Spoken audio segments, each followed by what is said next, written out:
Can I tell you something? Your yoga mat is not a raft there to keep you safe from the unknown waters of your students' practice. It's more like a paddleboard. You can balance on it when needed, but the real work happens when you step off and dive into the current of connection with your students. Because yoga is about connection with ourselves, with the practice, and with the people we're sharing the space with. But if you're glued to your mat the whole time, you're missing an opportunity to truly see your students and support their practice in the most meaningful way. I'm Sage Rountree, and this is Yoga Teacher Confidential, the secrets of becoming a great yoga teacher. As we explore how we can become great teachers, let's keep our students front and center. We are the best teachers for them when we give them exactly the help they need when they need it. Having eyes on your students is the best way to do this. Now, there are valid reasons to demo, and let's start there, because I'm not saying you should never show the poses. Demoing has its place. In classes for beginners, for example, students who are new to yoga often need a visual reference. It's a great way to ensure they feel confident and safe as they learn.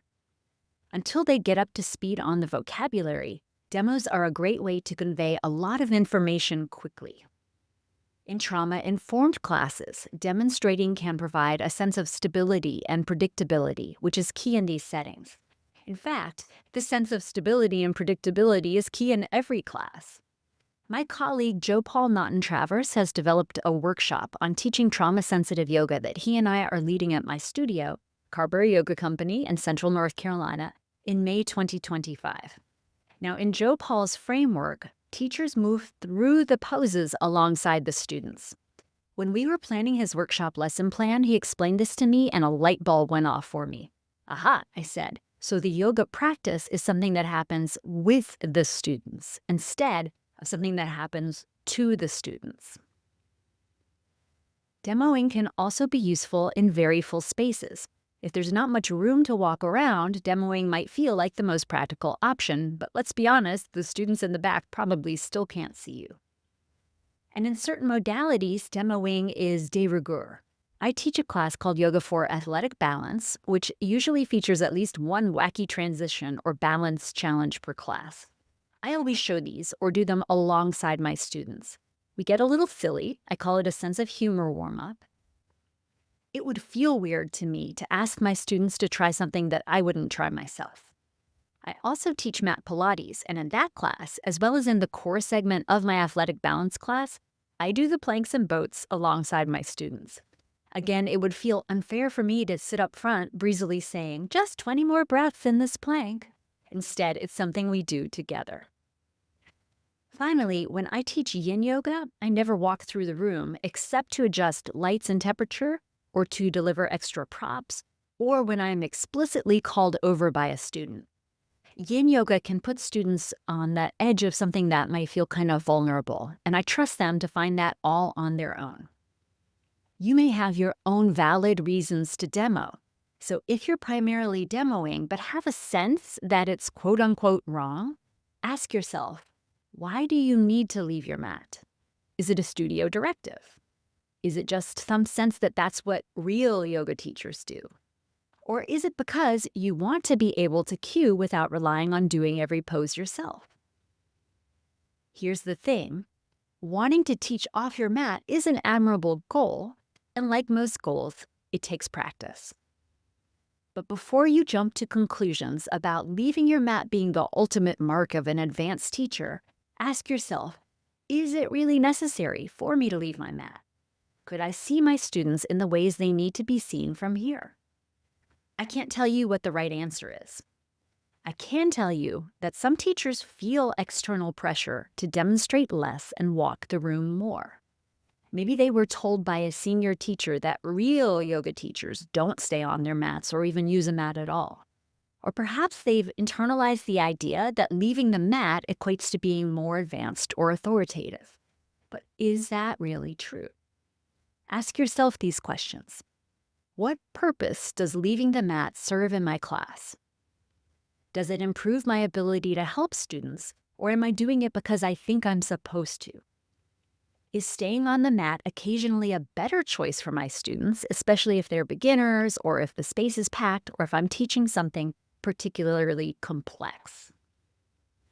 And is my leaving the mat actually making my students more nervous? Could it read as judging them, yelling at them, or otherwise trying to impose my will on their experience? And if you're not sure about your answers to these questions, it's okay. The goal is not to follow some arbitrary rule about demoing or not demoing. The goal is to serve your students in the way that best supports their learning and their growth. It's up to you to figure out where to land on the demo to no demo spectrum. Why does this matter? When you move through the room with purpose, your students feel seen. And when they feel seen, they feel supported. This isn't about micromanaging their practice or policing their alignment. It's about offering affirmation and validation. There's a sweet spot here. It's important to find the balance between seeing your students and staring them down. Watch their practice without making them feel watched to the point of judgment. Simple adjustments to your habits can make all the difference here. For example, to see your students, avoid closing your eyes for long periods while teaching. And be mindful when turning your back to the class. It's okay if it's intentional, like you're demonstrating a complex flow or something like hands connected behind your back. But don't make a habit of turning your back on the class. Same thing goes for downward facing dog. Show it if you need to, but don't hold it. Pop on out to get eyes on your students. To that end, you might find it helpful to set your teacher's mat perpendicular to your students' mats. That way, instead of turning your back on them, you can reorient only your own body to face the other short edge of the mat. When you look at your students, do it with a warm expression on your face. If a student catches your eye, smile.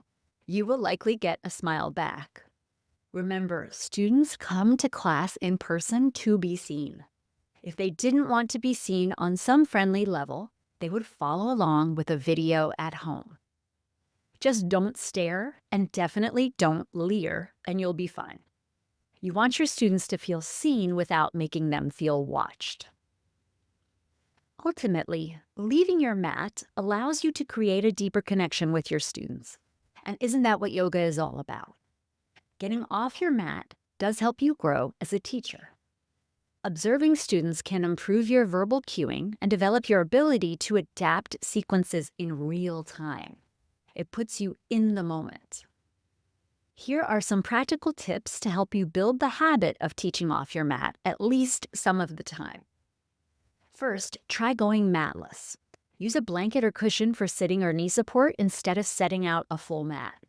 This gives you freedom to move without feeling tethered. It throws away your life raft, as it were. Set up strategically in the room before students arrive. If it suits your sequence, place another small mat-free station with a block or props on the side wall of the room for demo of any poses that face the long edge of the mat. Then go over there when the time comes. You don't need to leave a whole mat there if your class is full. Just block out enough room to save your spot. Remember that repetition is key. Offer the same pose or sequence several times in class, like a warrior flow you do 3 to 5 times. As students become familiar with the sequence, they won't rely as much on your demo, which frees you to move around. You can also say progressively less as the flow repeats, giving your students time and space to connect with themselves internally. A great place to start demoing less is on the second side of a flow sequence. By the time you've cued the first side, students usually have the gist of the poses. You can frame it for them like saying something like, "Trust your practice, and if you wind up giving an accidental solo, that's okay." This approach builds confidence, both for you and for them. If standing sequences feel daunting, start with something simpler, poses where your students are lying down. From there, you can keep an eye on them without feeling like you're performing the whole time. They couldn't see you anyway if you were doing a lying down demo. I do suggest you try not to loom over your students when you do this. Sit down while they're reclining, and don't stand unless you're delivering props or adjusting the space. A good rule of thumb is always to stay one level higher than where your students are. So when they're lying down, you're sitting or kneeling. When they're sitting or kneeling, you could come up to standing. It's useful to explain why you're doing what you're doing. Let your students know why you're leaving your mat. For example, you could say, balancing is easier when your gaze is steady, so I'm going to step to the back of the room to give you a still point of focus. And if you offer them, give context for every assist. If you give hands-on assists, you got to always do so with explicit permission from every student. This permission can be verbal or nonverbal or both, like in the form of a consent card, and then also an option for them to shake their head no as you approach. Whether your assists are corrective or comforting, make sure students understand your intention, why you're offering them. When moving through the room, be consistent. Assist the same students on both sides of a pose for balance. For example, remember where you started your side angle assists, and then go back and get the same folks in the same order on side 2. Jivamukti Yoga and Baptiste Yoga do this especially well. And remember, assists don't have to be manual. They can be verbal.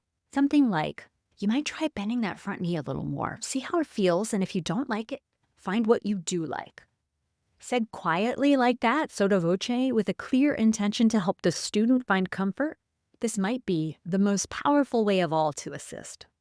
And it can only happen if you leave your mat, see your students, and meet them, quite literally, where they are.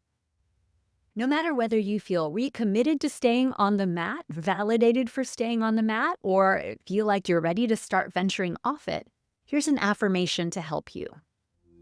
I serve my students by finding the right way to teach them. I serve my students by finding the right way to teach them. For more insights on teaching strategies, building student connections, and enhancing your confidence as a teacher, visit sagerountree.com. While you're there, check out my free resources, including tips on building a sustainable teaching career. Thank you for listening and for being here to grow as a teacher. This is Yoga Teacher Confidential, and I'm Sage Rountree. I'll see you next time.